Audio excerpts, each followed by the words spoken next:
Cara, venci na vida hoje. Que você resumiu em uma entrevista inteira em uma resposta. O cara Isso aí. Então, galera, até a próxima. Tchau, Ó, tchau. beijão pra galera de casa e a gente se fala. O que você acha sobre o cinema brasileiro? Meu, particularmente, eu acho legal, acho bacana. Mas assim, por exemplo, se você for ver as cadeiras, elas não reclinam tanto quanto certas cadeiras que, por exemplo, você vai num...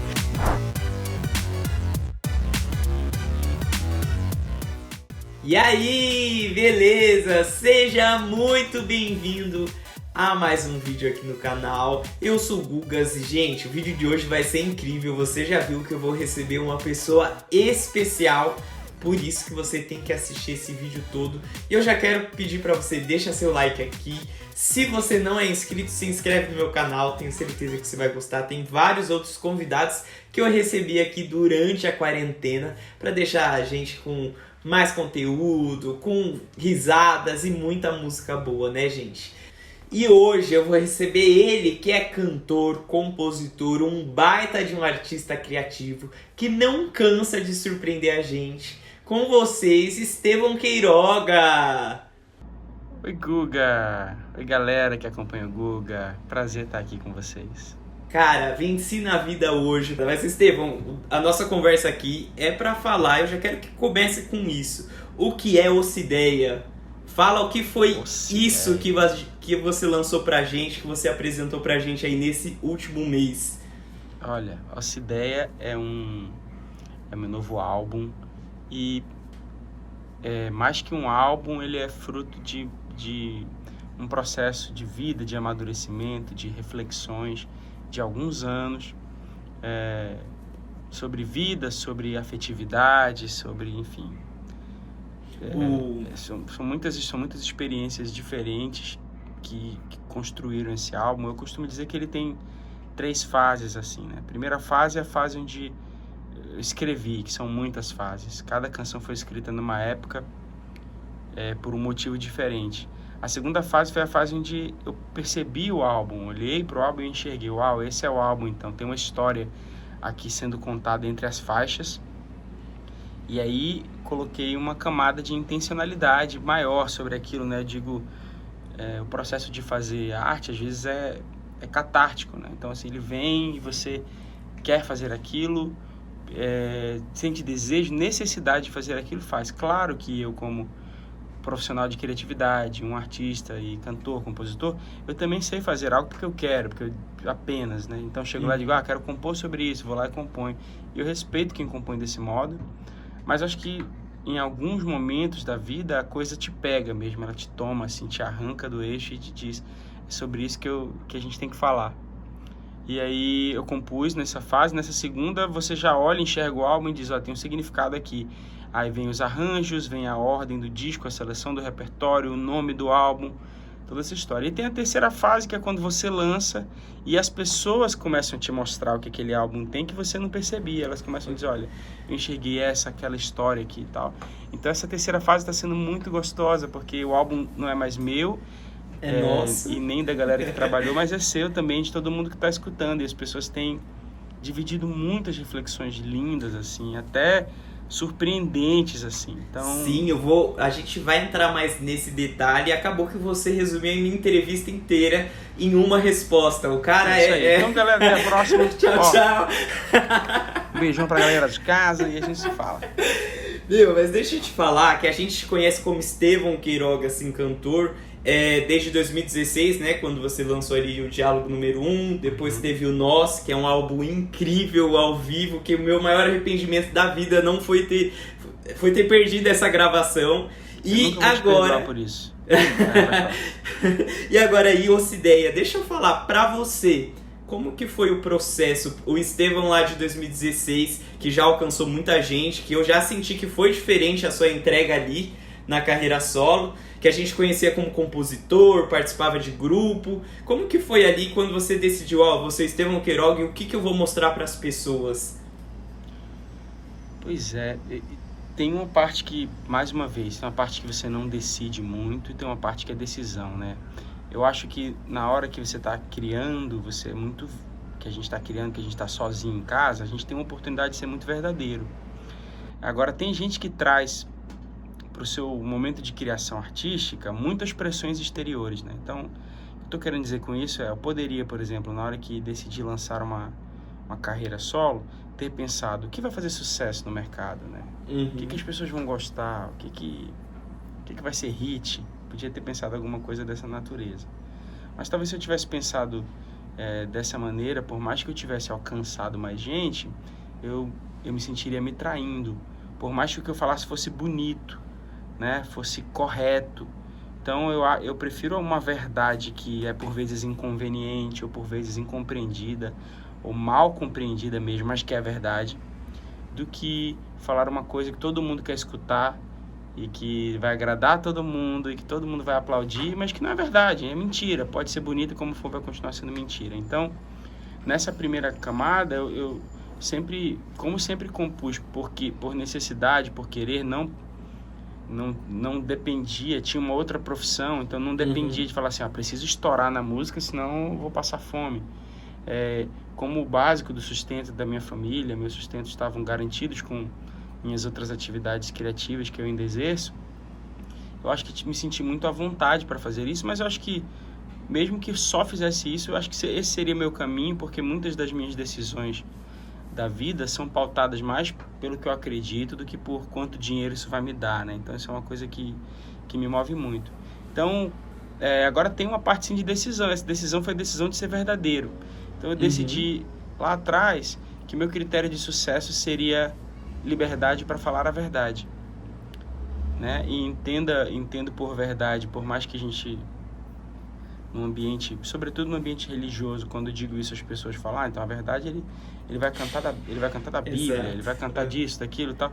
Eu respeito isso porque é uma visão correta e tudo mais. No entanto, ela é uma visão que se encerra de uma maneira tão impossível de você argumentar, que ela não convida pessoas para o diálogo.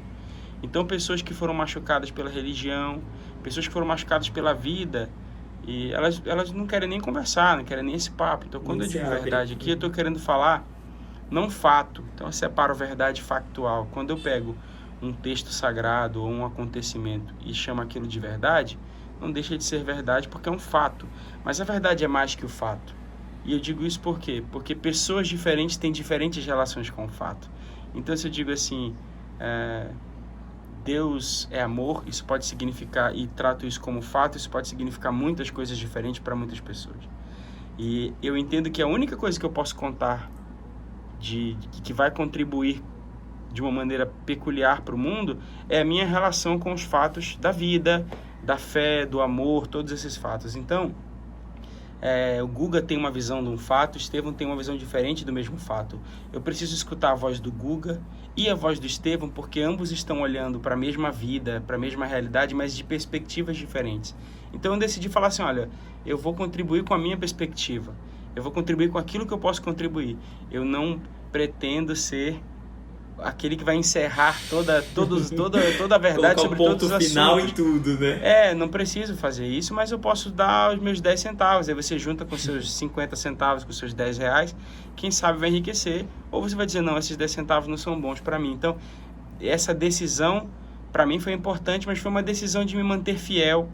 E a galera às vezes olha assim, foi para uma gravadora grande e se vendeu. As pessoas falam, mal sabem elas que dá muito mais dinheiro você jogar o jogo, principalmente num segmento religioso, que é o segmento de onde eu vim, né, que eu cresci, e que onde sou cada vez menos acolhido como alguém que pertence a esse contexto, apesar de eu me sentir tão dele quanto de qualquer outro, né? Me sinto em casa onde tem gente eu me sinto em casa, não tem problema nenhum com isso, mas dá muito mais grana você jogar o jogo e você pagar de bonitão, de aquele que é a voz da verdade, dá muito mais grana. Então, foi uma decisão que exigiu coragem. Não se vendeu tanto, né? Mas não me arrependo porque atingiu o meu critério de sucesso, que é coragem para falar a verdade, por mais que não seja o que todo mundo está querendo ouvir naquele momento.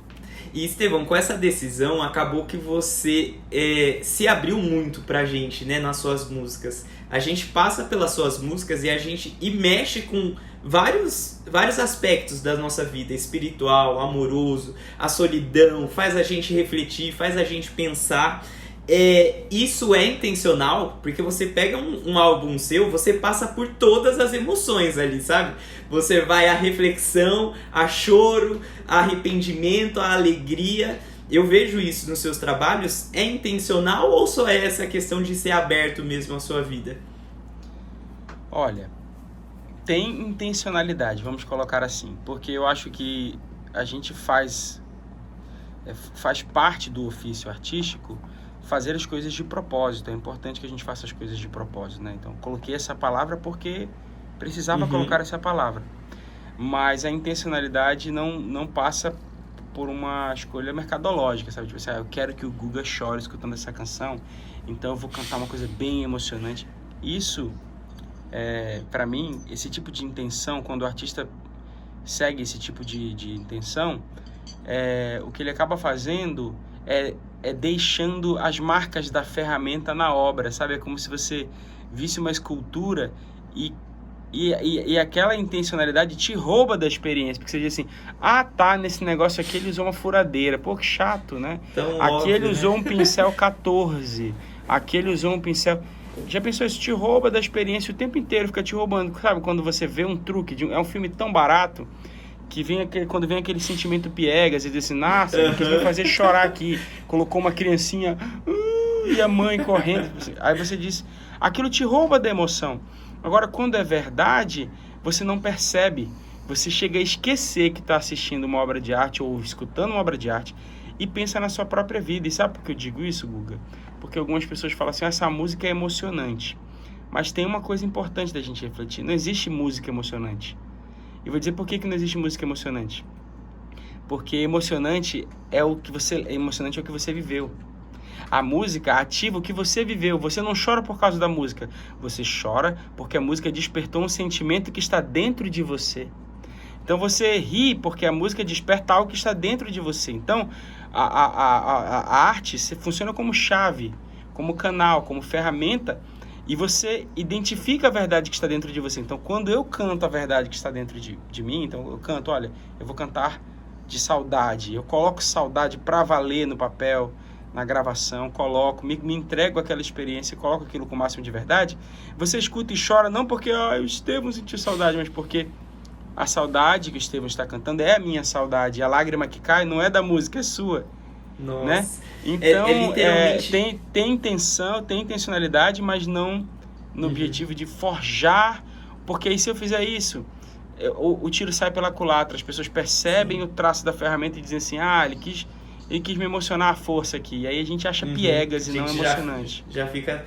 é incrível isso que você falou, faz total sentido, por isso que eu até defendo a gente dar chances pras músicas, sabe? Porque tem vezes, eu sou muito assim, eu tinha um ranço enorme do Thiago York uma época da minha vida.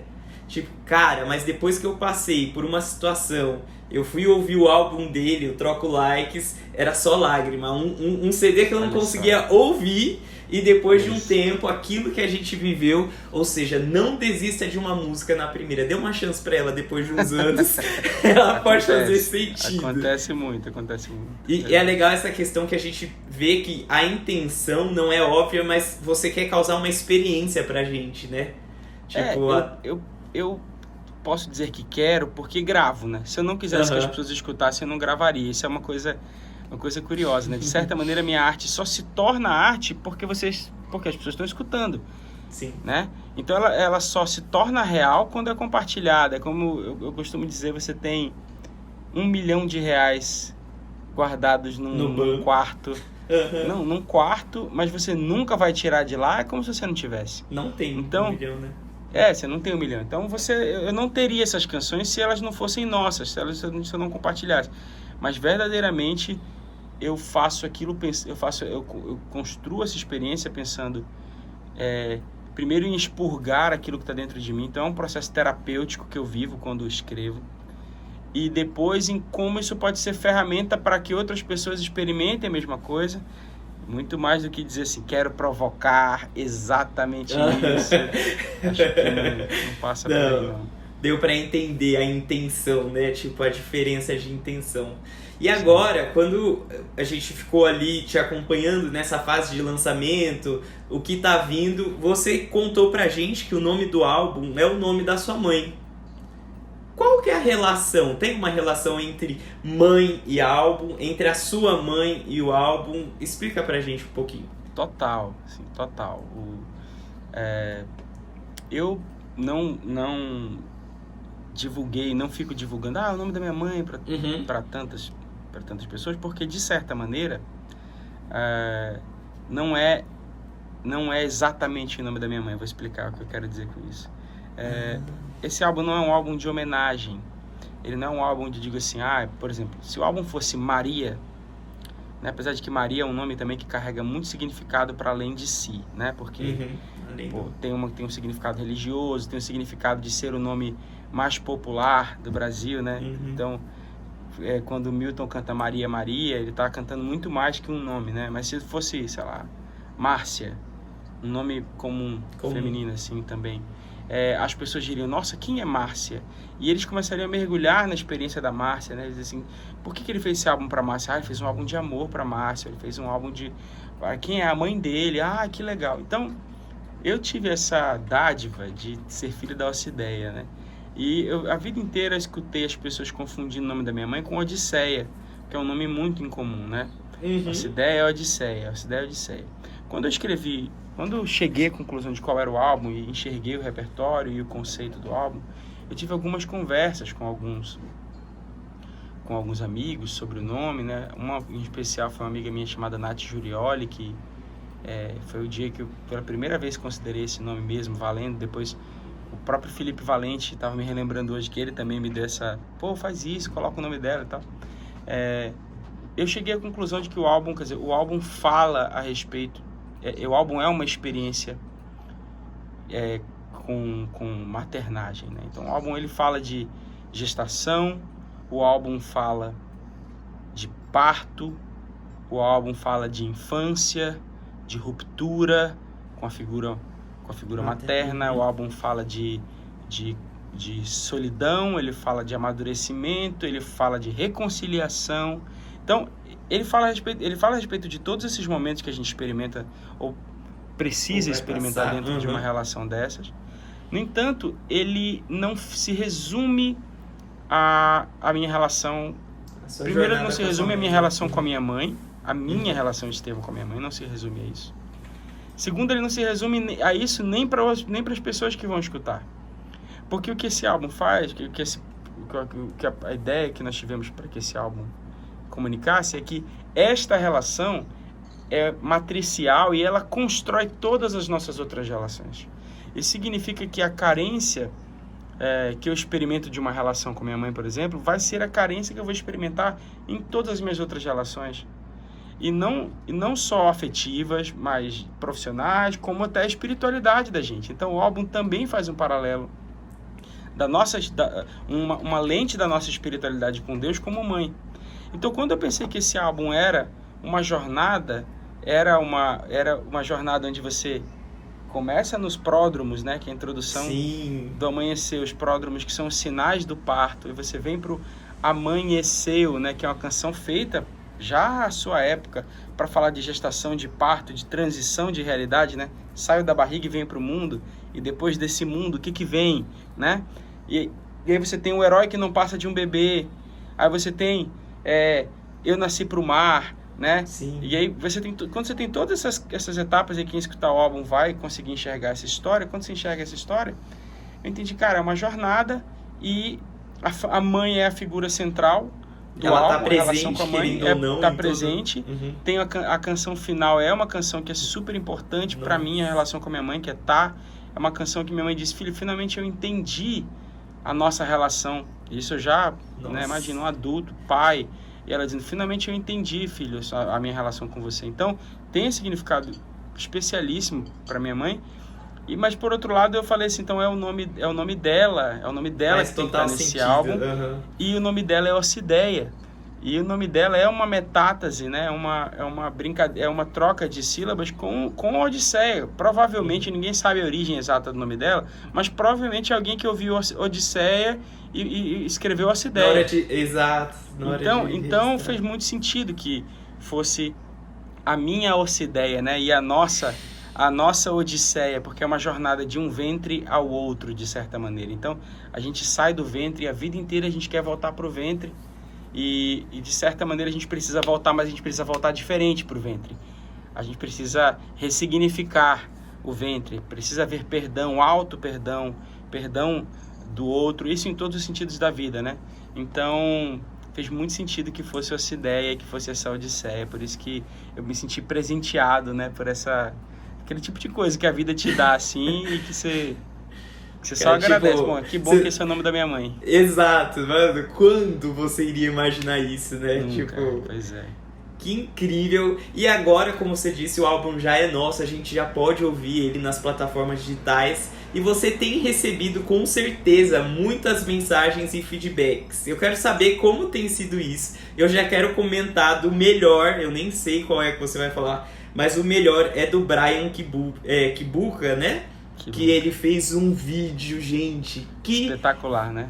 Cara, eu nem sei se você tinha tudo aquilo em mente quando você fez o álbum, mas a análise dele foi incrível. Como que foi pra você receber isso?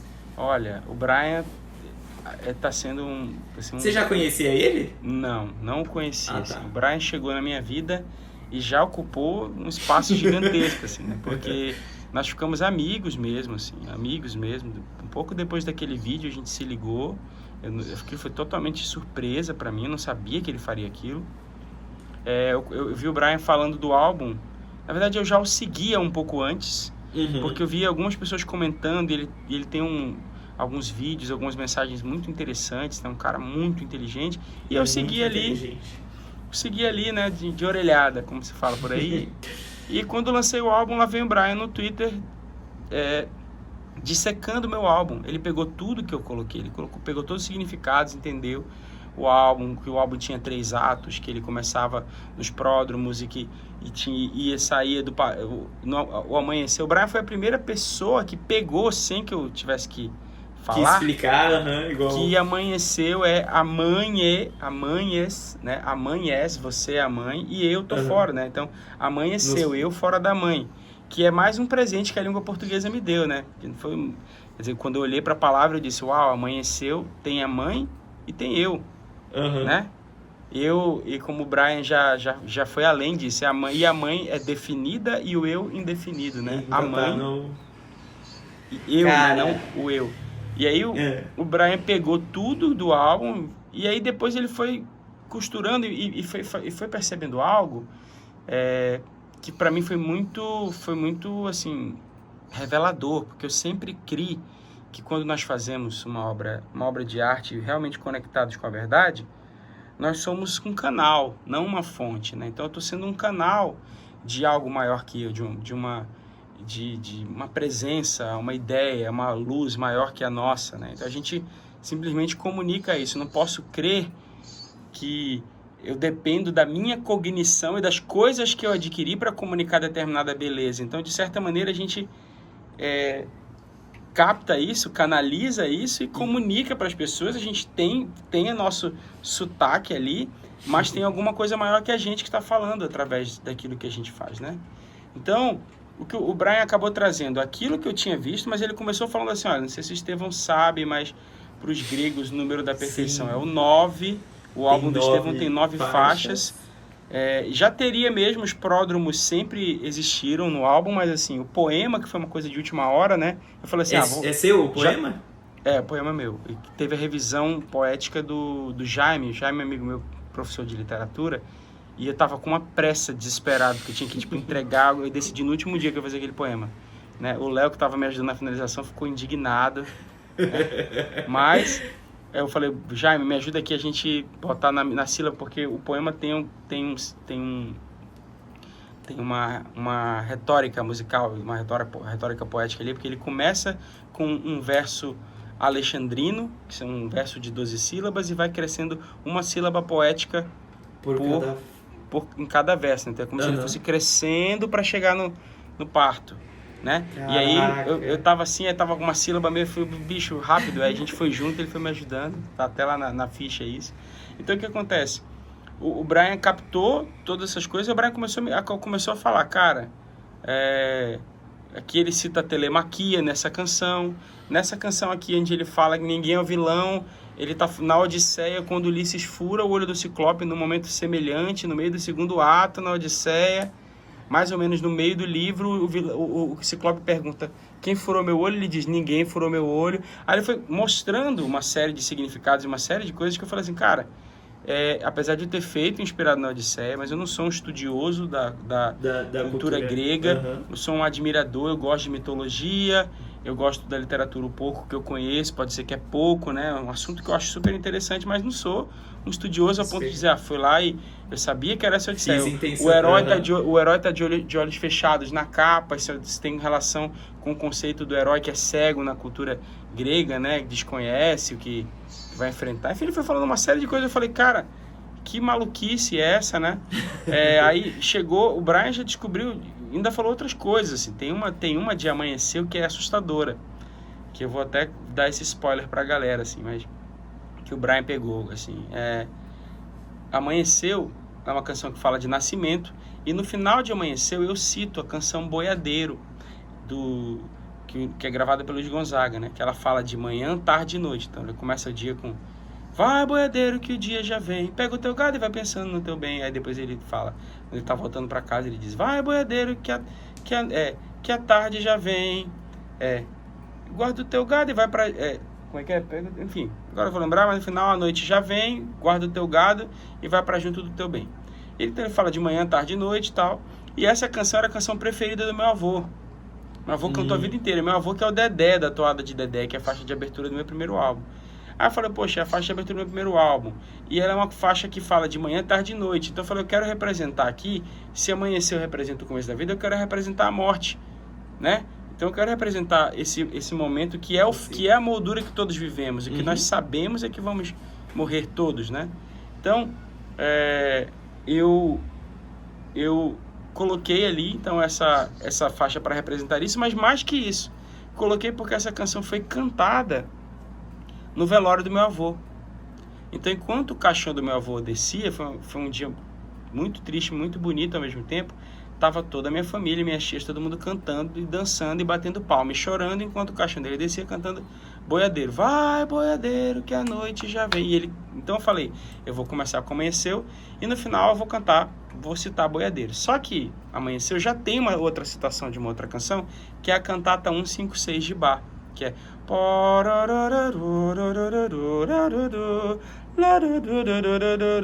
né? Tem essa citação melódica. Então, a gente sem poder amar, grama sem poder pisar, quando apagou... Aí eu mudo um pouquinho, mas eu citei. E eu citei porque achei bonito.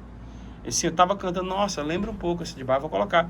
E essa canção, inclusive, essa cantata, já foi utilizada pelo Flávio Venturini e o Caetano Veloso na Céu de Santo Amaro, que é um clássico da música popular brasileira também. Então, eu falei, coloquei, citei, achei bonito. E no final da canção eu canto, eu faço um solfejo, cito boiadeiro, na meu coração simbolizando. Estou citando a melodia que eu escolhi do Bach e estou citando o boiadeiro para falar da morte. Nasceu, morreu, beleza. Aí o Brian falou assim, você sabe qual é o título em alemão dessa cantata 156 de Bach? Aí eu, não sei. Aí ele falou, estou com um pé na tumba. Então, cara, eu digo assim... Olha... a gente não tem o que falar, não né? Tem o que dizer, né? É chocante. Então, assim, eu envolvi várias pessoas, o diretor de arte, o produtor. Aí, outra coisa, eu cito o Reisado, né?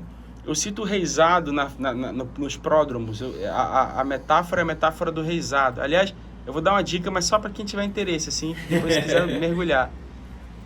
A viola é a mãe do violão. Essa é isso que eu posso dizer. A viola é a mãe do violão. Historicamente, a viola é a mãe do violão. E a viola está em todas as faixas do meu disco. Então, aí para quem quiser mergulhar, vai achar uma coisa interessante. Então, Quando você tem a primeira faixa, que a viola tá ali afinando, né? Que é a faixa onde a mãe ainda não deu à luz, tá ali se preparando para o parto, né? O nome dessa faixa é Pródromos. E a gente cita o reizado, essa cultura da festa tradicional brasileira do reizado, uma festa, né, muito interiorana, sertaneja, uma festa, uma tradição católica muito presente no Brasil inteiro, sobretudo no Nordeste, né, e alguns lugares do Sudeste, Centro-Oeste. A gente fez porque o reizado é uma festa que anuncia a chegada de uma criança, um nascimento, que é o nascimento de Jesus, é uma festa de reis, dos reis que anunciam. Só que Pródromos é um nome dado a João Batista. João Batista é Pródromos. Em muitas traduções ele é chamado de Pródromos, é o nome que se dá a ele. Que anuncia, e a gente bota o reizado, porque fala do nascimento de Jesus, e o nome da faixa é Pródromos, que é o nome de João Batista, e que é também chamado, Jesus é chamado de Pródromos também em outro trecho, né, em outros momentos. Então, assim, cara, são tantas, aí tem mais coisas, eu não vou nem falar, porque, assim, até, mas o Brian convidou, cara, sei lá, 9 acadêmicos, doutores, mestres e tudo para fazer um mergulho no álbum, assim. Depois que ele se empolgou, ele conectou essa galera, vão publicar um ensaio acadêmico. Então, assim, ele é um cara que está sendo muito generoso e eu tô aprendendo muito com ele, e eu tô feliz porque eu não apenas estou vendo reconhecimento por aquilo que eu fiz, sabendo o que estava fazendo, mas porque eu estou aprendendo e contemplando, sentando como espectador e vendo que eu não sou fonte de nada, sou canal e que eu posso cantar coisas muito maiores, e por isso que as pessoas, quando escutam, né? Hoje um cara chegou comigo e falou assim, são 9 faixas porque são 9 meses de gestação? Aí eu fico de queixo caído e falo assim, cara... Pode ser. É isso, entendeu? Então tem muito mais, assim, são coisas que se conversam, se costuram tanto, não é que assim, não é viagem, essas coisas se somam, então a sensação e é muito legal essa descoberta, né? Você vê as pessoas descobrindo algo que você fez. Cara. Total, a sensação que eu tenho é que é isso. Acessei uma coisa maior que eu, né? Como se eu estivesse nesse mar, pegando uma porção dele, mas eu sei que esse mar é muito maior do que eu posso tentar fechar, reduzir. Então, tudo que vocês encontrarem é porque é verdade, estava dentro de vocês também, mais do que na minha cabecinha limitada. E as pessoas estão escutando o álbum inteiro, que é uma coisa maluca, né, para esse mercado que a gente está vivendo. Todo mundo fala, lança single, que ninguém tem tempo. As faixas estão com muito equilíbrio de plays, assim. Então, quer dizer, tem um número significativo de pessoas. Eu, pelo menos, só ouço do começo ao fim seu álbum. Não paro em nenhuma. Essa era a ideia. Que bom. Não pare. Que bom, porque eu entendo assim, cara, o mercado de música eu entendo, mas é uma proposta artística, cara. A gente para 30 minutos para ver um episódio de uma série da Netflix. A gente ainda tem 30 minutos, Sim, né? A gente consegue. O ponto é que talvez você não julgue que merece seus 30 minutos. Então, se alguém achar que merece seus 30 minutos, acho que vai valer a pena. 36 minutos, é um álbum curtinho. Vale a pena, gente. Vale muito a pena. Estevão, cara, que incrível conhecer um pouco disso, mas eu não vou deixar você sair daqui antes de fazer a gente rir um pouco. Porque... Que é isso, não dá pra combinar assim, ri agora, agora não tô gosto zoando, disso, tô zoando. Não, mas assim, cara, a gente sempre tem uns desafios aqui no canal, todo convidado que vem, a gente faz um desafio. E com você não seria diferente, mas é óbvio que a gente tem que separar um tempo maior pra esse álbum, que é algo incrível, e a gente confirmou agora aqui nessa conversa. Mas você é conhecido por ter uns personagens aí na sua vida, né? A gente ali no Instagram conhece o famoso top ali, né? Que tudo é top. Com certeza, top. E eu sei que você tem outros. Eu separei aqui 5 perguntinhas para você responder com seus personagens. Você fica à vontade para... Tá bem, tá bom. Vamos lá. O que você acha sobre o cinema brasileiro? Particularmente, eu acho legal, acho bacana. Mas assim, por exemplo, se você for ver as cadeiras... Elas não reclinam tanto quanto certas cadeiras que por exemplo, você vai num cinemão daqueles de Miami, show mesmo, cinema show, né? Porque tem cinema que é show. Então o cinema que é show, ele tem uma cadeirona mais pá, que você meio que reclina. Se você quiser ficar o filme inteiro olhando pro teto, viajando, tipo, ouvindo o som, imaginando, tipo, vai ver esses filmes mais tristes, que tem uma pessoa que morre e tal, e você fica, tipo, imaginando o que você quiser, tipo, Avengers, Piratas do Caribe, que é tipo em inglês é Pirates of the Caribbean, né? Então você, tipo, fica imaginando o que você quiser. Então o cinema do Brasil é legal, tipo, eu já fui em muitos, né? Mas eu acho que podia ter umas cadeiras mais top, a minha opinião é Tem meio que melhores, essa. né? Tem melhores, né? Boa. Qual é o primeiro destino que você vai depois da pandemia? Isso se você esperar a pandemia passar. O destino que eu vou, ele é o futuro. Ele é o destino da felicidade. Porque eu tô cansado de dar volta, de voltas ao redor de coisas que não me levam pra felicidade, né? Então meu destino é ser feliz, sabe, Guga? Eu não penso muito em dinheiro. Eu tenho um valor que eu gostaria de ganhar, que é o valor de R$16.700. É um valor fixo que eu tenho na minha cabeça. Mas não sou apegado a dinheiro, eu gostaria de ganhar R$16.700 por mês. Tenho essa meta, ainda não encontrei um emprego. Já sei de outros valores, menores, até maiores, mas eu quero isso porque acho que a gente tem que ter foco. Então meu destino é meio que a foco, né? a felicidade. Tudo você perguntou. Aí, boa. Espero que a pandemia Ótima realmente resposta. me permita, né? Viver só. Tá só esperando, né, a pandemia. Qual o maior sonho que você já realizou na sua vida? Eu tinha muita vontade de falar a verdade. Sei lá. Eu tinha muita vontade de, tipo, pedalar na Marginal, né? Só que, São Paulo tá louca, né? Tem, tipo, muita violência, né? Então, um dia desse peguei um bike da hora. Isso aí pedalando, Foi da hora, porque foi um sonho grande, foi um sonho, sonho quilométrico, né? Porque pedalei, tipo, que sonho! 8K. Então, um sonho quilométrico, Nossa. Não é um sonho que, tipo, você realiza numa academia, Então, era um sonho. Claro, tinha uma questão de cheiro, pá, mas, são preços que você paga, né?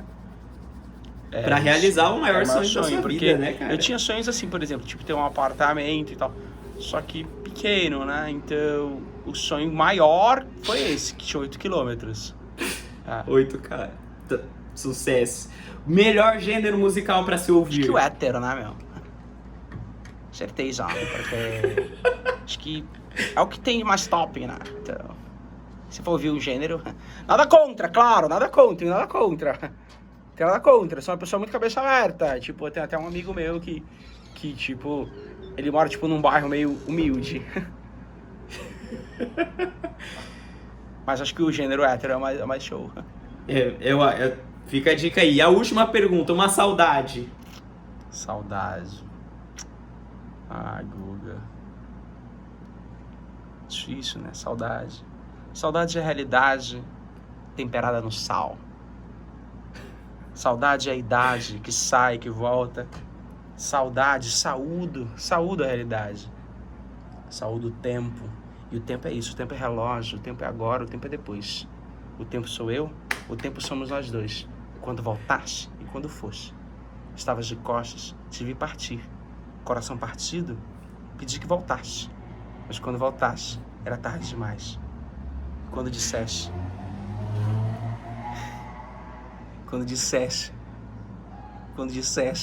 não sei o que disseste, porque estavas longe e não pude te ouvir. Falaste de costas, como eu te ouviria? Então foi que pensei, na realidade, esse é o momento de dizer, senti saudade. Melhor forma de terminar. Muito obrigado, personagens do Estevão. E agora, cara, quero te agradecer de coração mesmo por esse momento aqui e principalmente por você se abrir tanto, por você colocar ali a sua verdade em jogo e alcançar tantas pessoas. Eu acho assim que isso é uma coisa grandiosa. Você me alcança como alcança milhares de pessoas. Muito obrigado por dedicar um pouquinho da sua arte pra gente. Tamo junto. Valeu obrigado, mesmo, gente. Foi um prazer estar aqui com vocês. Ouçam essa ideia. Divirtam-se. Valeu, Estevão. Tchau, tchau.